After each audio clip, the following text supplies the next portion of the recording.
আসসালামু আলাইকুম, নমস্কাৰ প্ৰিয় বন্ধু বান্ধৱী সকল, আপোনালোকৰ ভাল আৰু সুস্বাস্থ্য কামনা কৰি আজি এটা ভিডিঅ' দেখাবলৈ লৈছো বিলেচিপাৰা ছাগলী বজাৰ।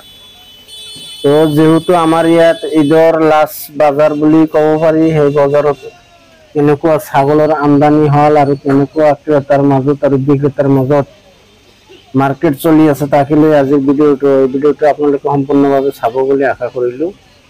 আমাৰ ইয়াত 3 দিনৰ পৰা কিনকিনিয়া বৰষুণৰ কাৰণে ছাগলী তেনেকুৱা অহা নাই। এতিয়া বেপাৰীয়ে 2 ছাগলী লৈ আহি আছে, আপোনালোকে চাই আছে। এজনে গাড়ীৰ পৰা কেইটামান ছাগলী নমাই আছে। বৰষুণ ৰাতিৰ পৰা বৰষুণ হৈয়ে আছে, তো চাই আছে আপোনালোকে। তেনেকুৱা ধৰণৰ ছাগলী নাই। যিবিলাক আহিছে বজাৰত অকল ক্ৰেতা, বিক্ৰেতা কম, ক্ৰেতা বেছি। ক্ৰেতাৰ মাজত হাহাকাৰ লাগি গৈছে, যেহেতু ছাগলী কম, ছাগলীৰ দৰটো একদম আকাশ ছোৱা হৈ পৰিছে। আপোনালোকে চাই আছে অলপ কেইটা ছাগলী, হাঁহি ছাগলী আছে। আৰু আমাৰ বিলেচিপাৰা বজাৰত তেনেকুৱা উন্নত প্ৰজাতিৰ ছাগলী নাহে। যিবিলাক ছাগলী আহে সেইবিলাক অৰিজিনেল ব্লেক বেংগল ছাগলী, 2টা ক্ৰছ ছাগলী আহে। তো ছাগলী, মাইকী ছাগলীৰ মাংস বডি ৱেটত ল'ব লাগে 800 পৰা 900 টকা পৰিব, আৰু খাহী ছাগলী 1000 পৰা 1200 টকা পৰিব। তেনেকুৱা ৰেটত ছাগলী মানুহে কিনি আছে। আৰু এইটো ঘৰত ছাগলী আছে, এইটো ঘৰত আমি এতিয়া সোমাম। আপোনালোকে চাই আছে ঘৰটোৰ ভিতৰত সোমালো, এটা ছাগলী দেখিবলৈ পালো।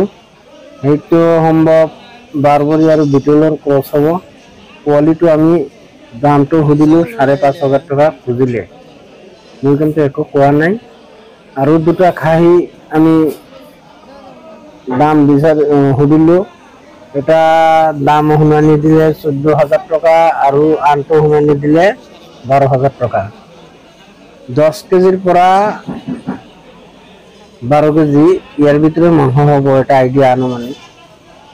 তো খাহী ছাগলতকৈ মাইকী ছাগলী বেছি হৈছে, ক্ৰেতাৰ মাজত হাহাকাৰ লাগি গৈছে।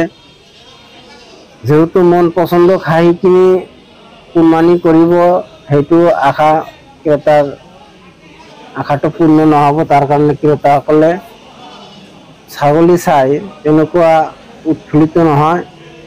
তো যি কি নহওক, আজি বিলেচিপাৰা বজাৰত ছাগলীৰ দাম আকাশ ছোৱা। আপোনালোকে আজিৰ ভিডিঅ'টো চাই যদি ভাল লাগিছে, চেনেলটো ছাবস্ক্ৰাইব কৰিব, লাইক কৰিব, শ্বেয়াৰ কৰিব, আৰু কমেণ্টত আপোনালোকৰ মতামত জনাই দিব। আজিৰ ভিডিঅ' এইখিনিয়ে, ধন্যবাদ। পৰৱৰ্তী ভিডিঅ' আমি